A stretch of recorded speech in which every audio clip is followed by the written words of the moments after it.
here domestically, the Green New Deal, AOC's Green New Deal, it was like, well, stop, no more eating meat, right? And we got to reduce the amount of methane that comes from cows. And we need everybody to be in an electric car.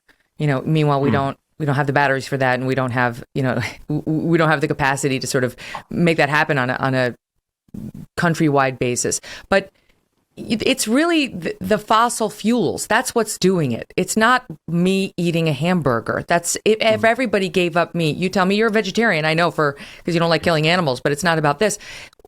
Realistically, there's no way of combating this right now without targeting the fossil fuels. It's not about meat. It's not about dairy. And it's not about even cars going into, electric cars versus ones powered by gasoline.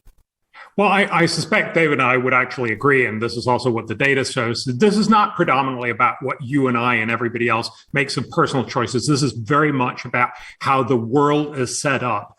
And that's, of course, the whole conversation that David also just engaged in. He says that the World Bank and many other organizations are telling us we really need to focus on climate change. That's absolutely true. But remember, these organizations are driven by politicians who have decided that this is what voters, especially in rich countries, want.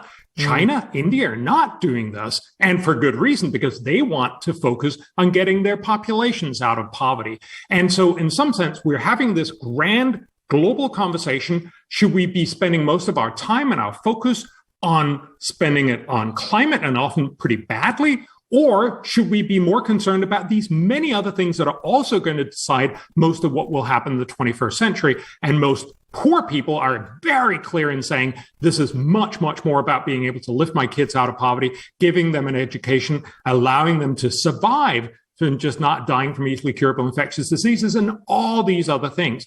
And that gets back to this whole conversation of saying, so what should we do? We are talking about spending lots of money. And again, David is absolutely right that we can obviously, because we're a rich civilization, we can obviously allow ourselves to see electricity prices go up and pay more for having essentially two infrastructures, one that almost entirely powers us with green energy when the wind is blowing and the sun is shining, and a fossil fuel infrastructure that powers us when that's not the case.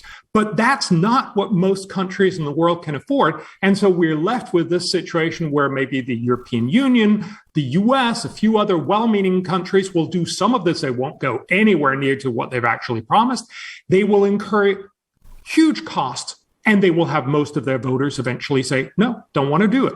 So my concern about this, and that's also the subtitle of my book, right, is that we really end up picking a solution that very easily makes it worse for the world's poor, and it's unsustainable because it doesn't actually fix climate change. I think David and most other people who want to do something about climate change, they come from a good place. They certainly want to make sure this actually helps the world. And yes, we need to find a solution, but we need to find a solution that's so sufficiently cheap that not just rich, well-meaning Americans and Europeans will pay for it, but that everyone in the US, and that's certainly not what's the case right now, and that everyone in China and India and Africa will pay for it, and they're not anywhere close to this. We're talking about spending $5 trillion a year, and look, nobody, when you look around, and especially not after COVID, is willing to pay that amount of money. So I think the conversation really should be, how do we get a much cheaper and much more effective policy? That's not by forcing a lot of solar panels and wind turbines down people's throat right now, but it's about innovating them to become much, much better, and innovating fusion and fission and all these other things. So that's really where the solution goes.